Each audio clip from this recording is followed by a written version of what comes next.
All right. Hello, everybody who is listening once again. I just have to clarify and say that for an episode that I believe will be my shortest one, I've recorded this opening part at least 3 times now. Um, in the original recording, I spoke in detail about the storm that happened on Twitter when Bella made a series of tweets about me, which then followed a series of tweets from Rome, and I'm going to talk loosely about it still, but not to the extent of which you might think. Um, Bella reached out to me and spoke to me, and an apology was made, and I respect and appreciate that.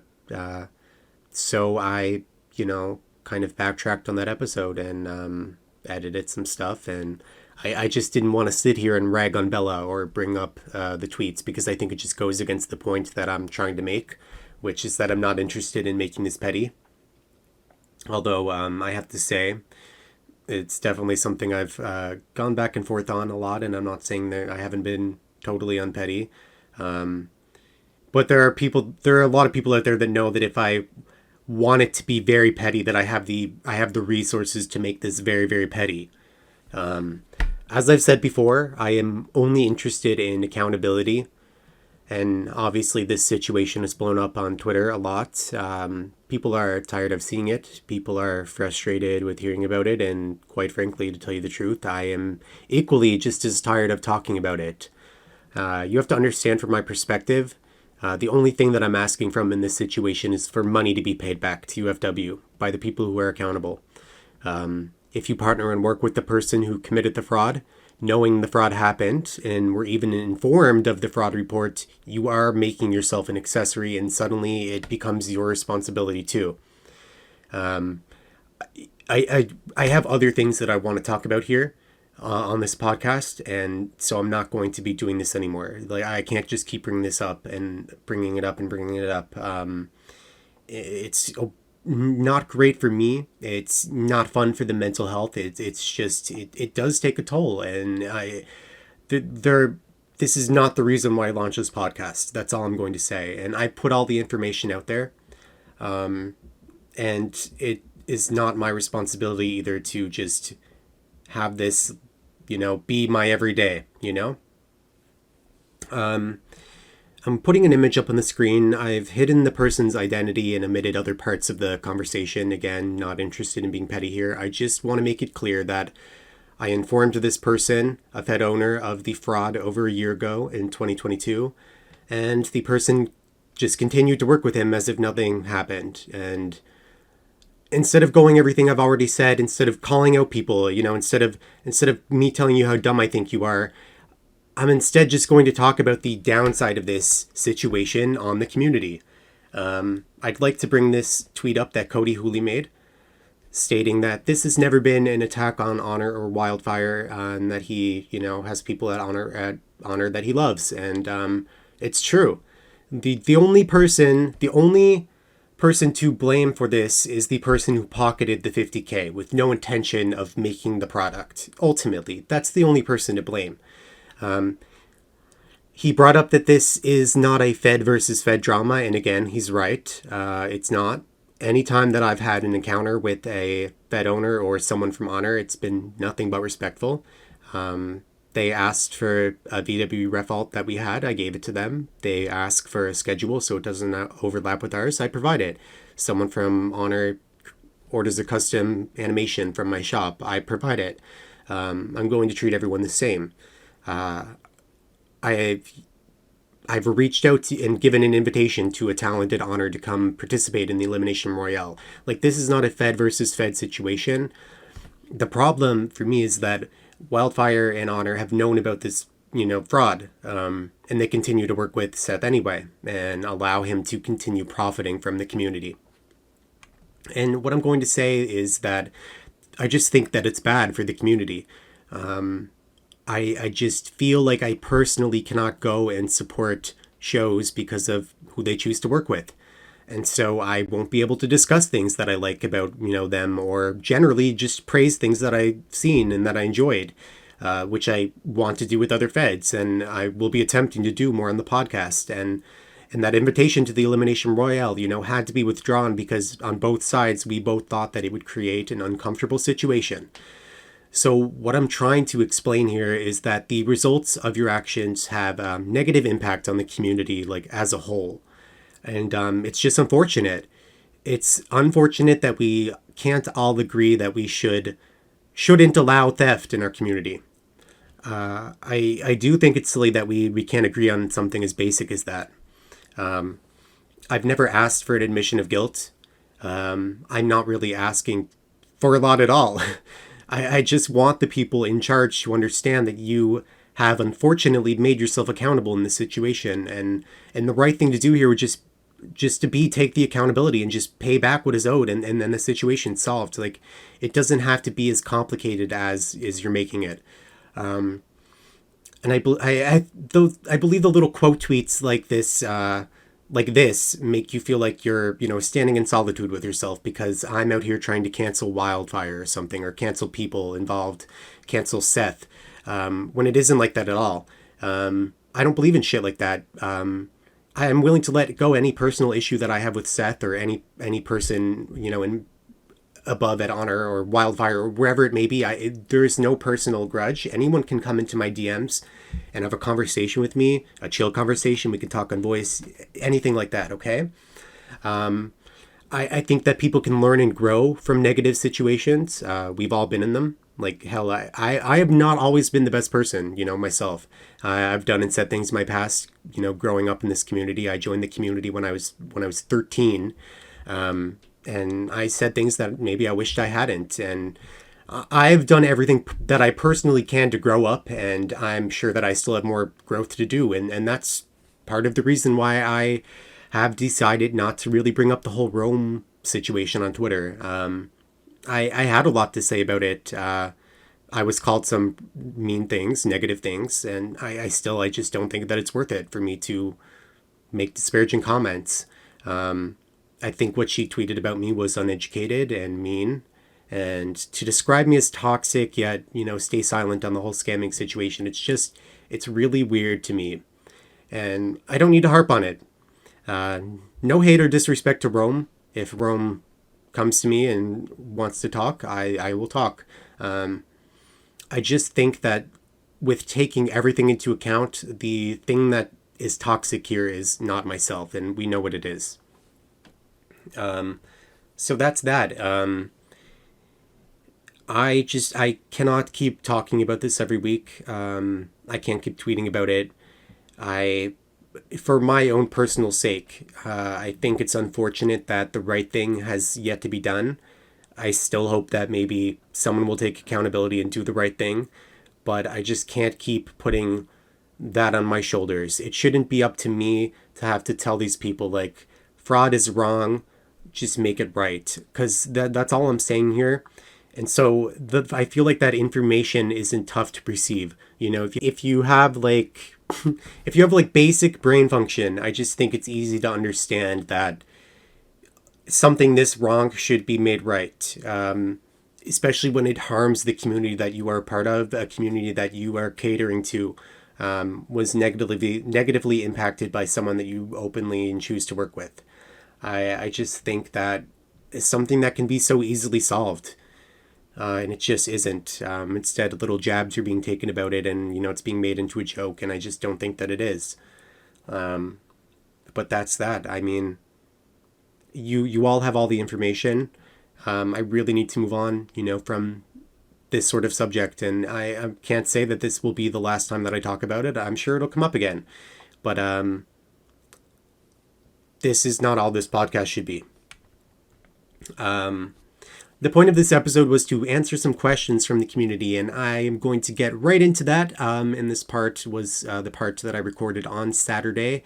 And I'd just like to say I appreciate all of the questions. But I can't answer all of the questions, not just because there's about 25 of them. I just don't think that I can fit all of that into one episode.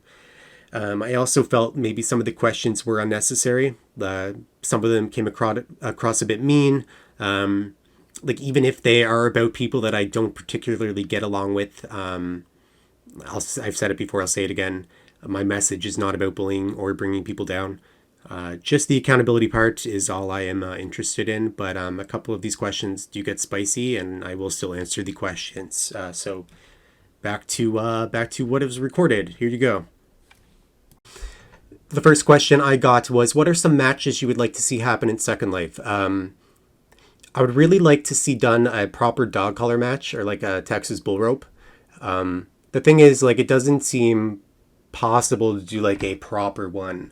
They do have those particle things that make it look like, there's a rope attached, but it's really not the same.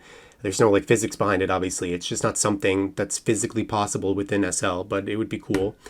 When it comes to, I don't know if the question was about people, paired up, but maybe like, maybe something like the Trench Brothers and the Carsons would be fun. I like very well put together tag team matches. Like Diamond Club and the Carsons put on an absolute fucking banger on Friday night, and, I want to be like them when I grow up. So I would say that. And how would you compare the community being too forgiving from years ago up till now? And do you think the habit of being too forgiving will ever stop in the future? I think that it depends on the situation. Like, I consider myself personally to be a forgiving person. I've said it before, that I think people can grow, and if there's proof of growth, I think people deserve a second chance, or sometimes even a rare third chance. Or at least that's my personal philosophy. It really depends on the offense as well. Like this scamming situation, like, I wouldn't even say it's people being too forgiving. It's more like they're ignoring the problem. It's one of those situations where, no, this person should not be in the community, and I think that to a lot of you, it's extremely obvious. And no, I don't think the habit will stop in the future. The problem is that a lot of people in this community, they seem to operate on greed. And if that person that did the offending can benefit to them in any way, whether it's to provide products or whatever it may be, the morals completely go out the door. Like the moment you have something beneficial to you, like they don't give a fuck. If it's not about them, good luck. And I do think it's fucked up.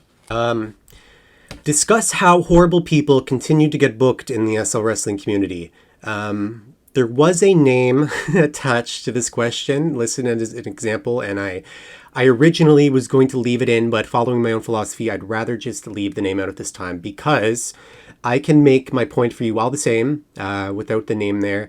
And the thing is, like, a lot of you are probably gonna know what I'm talking about. I think some people don't understand that selectiveness in SL wrestling is a good thing. You don't need to accept everybody. Accept the people that are good and kind and coach them. Like a certain individual, a certain individual in question, it was actually like, it was a serious situation. Someone basically being stalked, threatened, to have their real life information and private photographs doxed. And I think that crosses like a line, an obvious line. And so I took this information and I spoke to the Fed owners, like, in the community, who then proceeded to hire this person no less than a few days after the situation. And to the person asking the question, I feel your disdain behind the question. And trust me, I agree with you. I think people will always question why the community doesn't grow and why the community can be such a toxic place. And the answer really is simple. It's because some people allow it to be. And it's unfortunate. I think that it's not going to change. I'd like it to, but we'll see. Number 4. I believe us as a whole need to be united for our love of wrestling. I personally had a lot of bumpy roads and dicey situations involving myself and my emotional stature. All in all, we need to stop victimizing ourselves unless legitimate reasons, aka owing someone 50 freaking K. Just an idea, but sometime we gotta let our adults out and grow the fuck up over the bullshit and drama. Amen. Amen.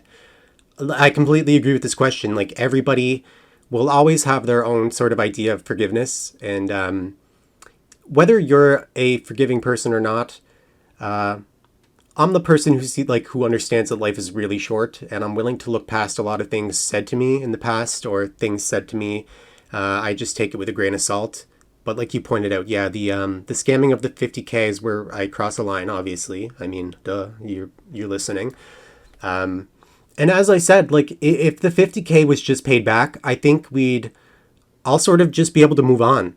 But it's not me or us leaving it unresolved. And you're right. People need to grow up. But the thing is, it's the lack of growing up that is why it's not resolved. It's the lack of growing up that is the reason why the money hasn't been refunded. Because even though there are people that are obviously accountable, I think for those people, they can't cross that line where they're like, you know what? Yeah, this situation was fucked up. I understand it involved me, but we're just going to pay back this money. Like, I think if that happened, I would have such like a great respect for something like that rather than what is happening now. And you're right. People do need to grow up. Number 5. Is it true that Wrestler's Court in the old VWE was to get rid of people Seth and friends didn't want in the Fed? Yeah. To anyone who doesn't know, VWE at one point had a Wrestler's Court. And if you ever wondered why VWE was once a toxic environment, I suppose suppose this would be one of your examples. If someone had done something wrong, even if it was like loosely determined in the background that they would probably be fired anyway, the whole roster, and I mean the whole roster, would have to join this big call and mute and just listen as the person who did something wrong was basically shamed and then punished or fired in front of everyone. So yeah, like at the base of it, it just, wasn't really cool. Okay, I like this one. Any suggestions and tips for those wanting to start in or are a beginner to SL wrestling? Yeah, for sure. One of the biggest tips that I can recommend is just getting the movement down. The less, like, I'll call it dead air. The less dead air time that you have, the better, which is where you're just standing there not doing an animation or not selling, just sort of like the noob stand. And like it happens even to me, like maybe you mistype or you're like, where the fuck am I? It happens. But I think being conscious of it is good. Work on your rope shoots and your movement. Like the basics are extremely important. Lineups, rope shoot, like your basics really are, key. And I think there are actually a lot of settings in Firestorm which can change the way you wrestle. I've had these settings that I've had optimized like for a very long time to where I like them, and that's my thing. You can spend all day practicing moves, which is great, but sometimes like the settings part is neglected. Maybe you're lagging, or maybe there's certain settings that should be ticked that aren't. And although this question was anonymous, like anyone breaking into the community that wants a little help or advice, like despite the image that I was painted in today, feel free to message me anytime. I can share my settings or more advice if it's any help to you at all. Really do not mind. You should be able to find my Discord. Okay. I would like to just pause real quick and say that I had a couple of questions that I think need more context for me to talk about. Like it was about Fed drama or drama between two Feds and drama between a Fed owner and a wrestler over a title. And I it's not that I wouldn't mind talking about this topic. It's just that I don't feel it's appropriate for me to cover without there being a little more context behind it. I don't want to come on here and say things that are factually incorrect and then have like another side that couldn't tell their side, coming at me and saying this and this. So I'll skip over these questions. But if the person who made these questions would like to talk to me on Discord, I won't release your name. But if I get more context, I can cover it next time. Or maybe even if two people have a problem and you want to hash it out, I could happily take you both on and you can talk it out live. That could be fun. While Wildfire has been in the news lately, we should mention how he gutted the old WPWF Asylum around 2017 and deleted all their videos because someone who wasn't affiliated with WPWF at the time trolled him. Thoughts on this? I wasn't around in 2017, so I missed this. This was after I was, manipulated and kicked out of VWE in the community. But I have been given like a lot of context on this because obviously it's been a big topic in the community. And I know that this was a fucked up situation. I don't think it's my place to hold a grudge over something like this. But if people are still iffy, about him because of this, then I don't blame you. But obviously WPWF have made like a great recovery from that, and they're still doing good, and so I don't think it's one of those things that I myself would harp on about here. If that happened to me, that's something I feel like I could easily forgive and forget about it if amends have been made between those involved or vice versa. Number 9. Okay. Actually, before I read out number 9, I have a little pop in. I have a quick little pop in from somebody who has a bit to talk about on question number 9. So let me just take a second and I'll get him in here. Hello, Stuart Wharf. Welcome. How are you doing? Hello. Doing good. I got a spicy little question. Just hoping you maybe can give me a little help with it. All right, up to the task. All right, so question number 9 is Lyra Phoenix deleting dozens of pages of history from the SL Wrestling Wiki during January 30th, 2022. Most of this information is presently lost, but it's been shown it can be reinstated as per the APW page returning by another hand. So I do know like maybe a tiny bit about this too, but it wasn't the first time, right? Like I know it was a huge thing back in the day because it was deleted and we lost the wiki page of Jackson Dune, who had just passed away like not long before this. So can you just help me out with like a little bit of context? Yes. So back then, this was around the time when Falcon and others were leaving VW, if I recall correctly. But one of the things that happened around that time was the wiki was and still is to this day under admin control by Team Wildfire, Zona Falcon.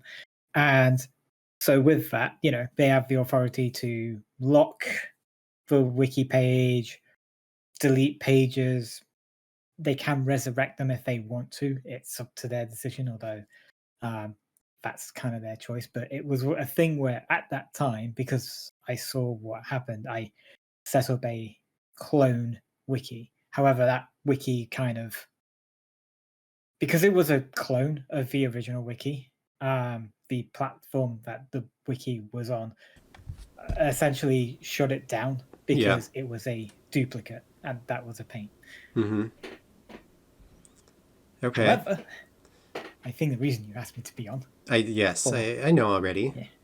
yeah, yeah, I have been working on something in the background for about a month now, which is setting up a new alternative SL Pro Wrestling wiki. One that, frankly, is not under the control of any company at all, which I think, in essence, in the spirit of how wikis are in general, I think is the right way to do it. Because you can install the software that Wikipedia is used on any website you want. So I've set up a website. It's called VWSL.me. And if you go to it, you'll see a lovely little hub of information at the start, which links you to active promotions, creators, YouTube channels, other wrestling resources, including, this podcast is featured on there. And the idea is to put basically everything about SL Wrestling onto this site. Yeah. And this includes a wiki, which I understand that me owning the wiki website itself can be seen as problematic, and it may be another question of, can you trust this person type of situation. And I'm going to be straight up with everyone listening to this. You should never trust anyone 100% on anything, because anything could always happen. I could run out of money one day and this could all disappear. That sounds However, familiar. however, my commitment is that this website, I will fund it for as long as I can. And the wiki itself, I will not take any actions to block people from using it. This literally will include people who I have disagreements with. They can edit this wiki at all. The only people who will ever be blocked from this wiki are bot spammers, which is a problem for wikis. For obvious reasons, we don't want a bunch of links to like websites where you get a virus or get scammed, Yeah. that kind of stuff. We don't want that. And Yeah. anyone who essentially abuses the trust by Right. deleting content. Okay. And when I say I want this to be like a resource of everything, I mean everything. Yeah. So like you can have pages on creators, the stuff they've done. You can include controversies, much like the real Wikipedia does. Yeah. That kind of thing, because I want it to just be as accurate and neutral a platform for people to discuss Yeah. things as possible. You know, I trust, honestly, like I trust that you'll, be fine with this. Like when this same situation happened, I don't remember, you can maybe remind me of how long ago it was, but you once, refunded someone for an auction item that you weren't going to deliver, you came through on that. And again, like, let's put these, images side by side of, Seth refusing to pay someone back and then Stu being like, here, you're paid back. I mean, it just, it's night and day, people. Yeah. It's, to me, my kind of credo I've ever had in my life. Pretty simple. Just do the right thing. Yeah. I mean, it's not hard. just real quick for my 2 cents, like while we're on the topic of the wiki, like, yeah, I agree. It's completely a good call to get the wiki in the hands of the community. I need to bring this up because someone brought this to my attention not too long ago, and I'm going to put it up on the screen like magic, but right now I will also read it out for you. If you navigate to the VWE page on the current wiki, you will see the following. At the beginning of 2022, Seth Cameron and several key personnel from VWE departed from the company due to internal affairs. This change, of course, came with sponsors leaving, fans dwindling, and confusion among the roster. Confusion. With Morgan Jones now seemingly in charge. Previous walls, rules, and regulations have been torn down, allowing outside participation back into VWE. This is a really shitty, insulting thing to read when you're going to view the VWE wiki, especially where we can't edit it ourselves. This is literally the legacy of VWE on this wiki. It's completely inaccurate.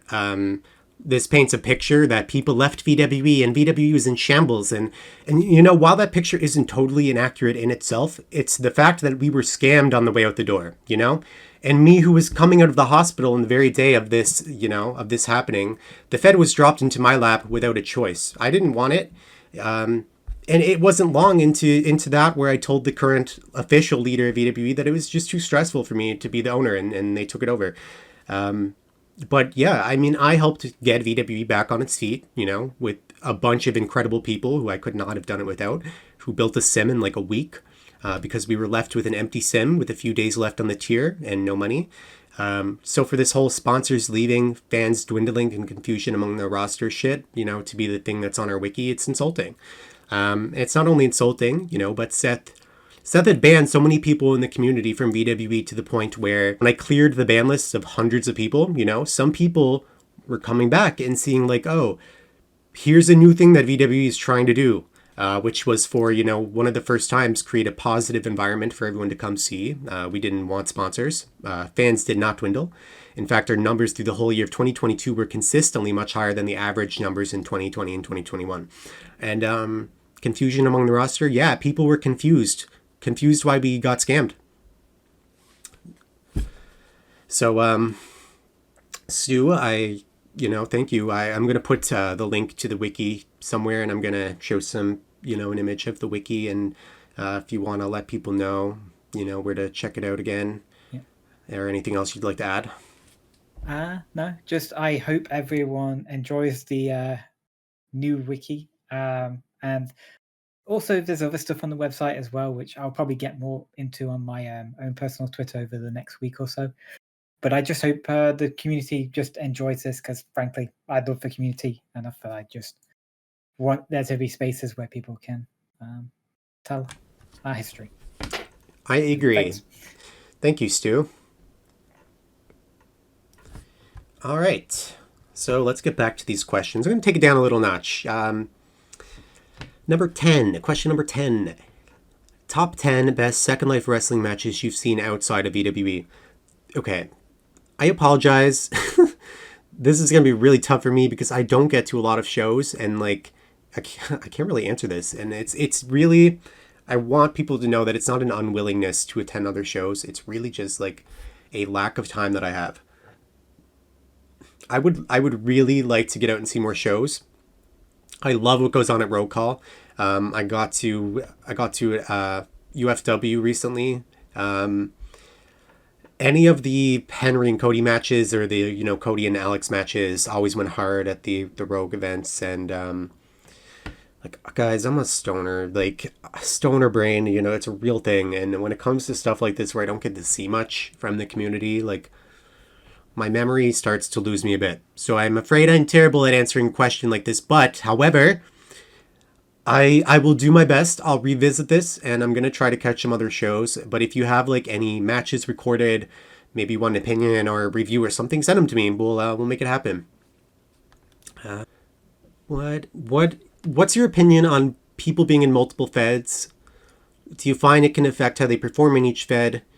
Do you also think it can affect a fed owner's decision to want to push someone due to this? Um, so way back in the day, I used to be a part of like multiple feds at a time, multiple, and it was kind of the norm back then. Like, now, I just personally couldn't fathom doing it. Again, like, I have no time. Uh, and yeah, I do think sometimes it can affect how they perform in each fed. I think if you stretch yourself way too thin, and if you're running like the exact same character everywhere, it can be kind of like hard to show yourself that often and do something original or great every time. Especially maybe if you're running the same character, but in one fed you're a heel and the other fed you're face. I think that it can confuse fans, that go to both shows. Um, I just think that uh, I like the drive behind it, but realistically, unless you're doing like alts or something and other feds with different characters, um, it's hard to keep it fresh in 3 to 4 feds, if you know what I mean. And do I think it can affect the way someone's pushed? Yeah, sure. I mean, I know for a fact that there are people only at VWE, and whether that's due to time constraints, or maybe unwillingness to do multi-fedding, or something, I'm not sure. It depends on, I guess, for me, if a person's performance is very clearly being like dragged down, by lack of like time or motive or effort put into something. Maybe because of a lack of time, because there's so much to do, so much to write. I think that it could be because maybe you've wrestled, too much this week, or whatever, running out of ideas. I mean, if you could pull it off, great. It might not affect how you're booked in that case, but honestly, like, if someone only has one fed and they're putting their everything like all into like that one match that they have a week, like, and it's a clear like quality difference, then I'd say yeah, it would affect how you're pushed or used. But I mean, I think it's a little situational, but I totally get the question. I think that it can, yeah, it doesn't work for everybody. This is the last one, by the way. Number 13 for this podcast. Please submit more. Please submit more. Go for it. The link's on my Twitter, and I'll post it again. Number 13. It sucks people have to fight over something this screwed up. People speak about a united community but never answer up or take responsibility for their actions.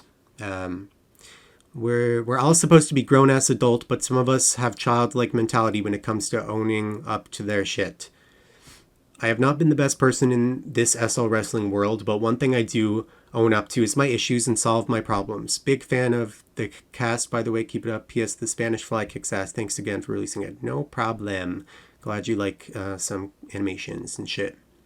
Yeah, I mean, that's just the thing, isn't it? As of today, you've seen people turn on me and call me toxic, or say that I love the drama, when that's really just not the truth. I've spoken about this whole situation across 3 episodes of this, and I don't want it to keep plaguing my Twitter timeline. Because even though I'm trying to do the right thing and just have this fraud be corrected, it does spill into the territory of drama. And for my own personal well-being, I just can't make it my everyday goal, to try and convince a big portion of the community how to do the right thing, when really I think that it's clear. It should already be clear how to do the right thing. I think that this wiki controlled by the community is a great thing to have. And I would personally like to see how we can continue to develop the community and maybe make it into more of a positive environment.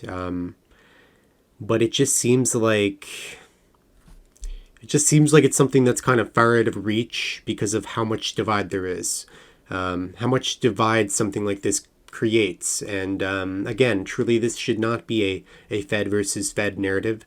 And if you're adding to that narrative, you're not helping the situation. My personal opinions are not those reflected of VWE. I speak alone. I was referred to today as the leader, or as a leader in those tweets, and I'm not a leader. I am not VWE's leader. VWE is bigger than I am, and I'm not immune to the chopping block. I have been fired from VWE before. If my actions or my words were enough for VWE to want me gone, I would be gone. But the truth is the people with VWE, or the people, behind the scenes, they support what I have said. The thing is, it's not like I've said anything that is inherently wrong at the base of it. You all probably believe that, scamming a federation of any amount of money is wrong. But you just hate to see the drama surrounding it. It's negative. It plagues the timeline, and ruins fun. And I agree. It does ruin fun. And we naturally do not like to see negative things. But again, this is kind of why you need to ask for accountability, and the right people and the right person needs to right their wrong. Just support great creators in the community. Support the people that help this community and not harm it. But don't be on the wrong side of history in this community, because you'll burn bridges that you really wish you hadn't burned. And like I said, I can't keep doing this with every podcast and bringing up this situation. Maybe one day the people will do the right thing, and that's what we can hope for. But it's now not my responsibility. And if the same thing happens, if the same thing happens to someone else, if someone else gets harmed as a result of, of these people, I can't say that I didn't put this information out there. I've put it out there. You have it. And yeah, that's all I have to say. I really appreciate you listening to my rambling, and stay cool, fam. I'm out. Audacity, that's the term of the day, pertaining to a way a kind of person behaves. A description, how would you word it? Maybe it's guts, or just being assertive. You can spot them in any walk of life, from the prophet type to your boss or wife. And maybe they're vain and plain narcissistic, but equipped with enough heart to risk it. Coming across a bit bold and arrogant, but when they leave, we want to know where they went, so we can cry. The nerve of that guy. But with envy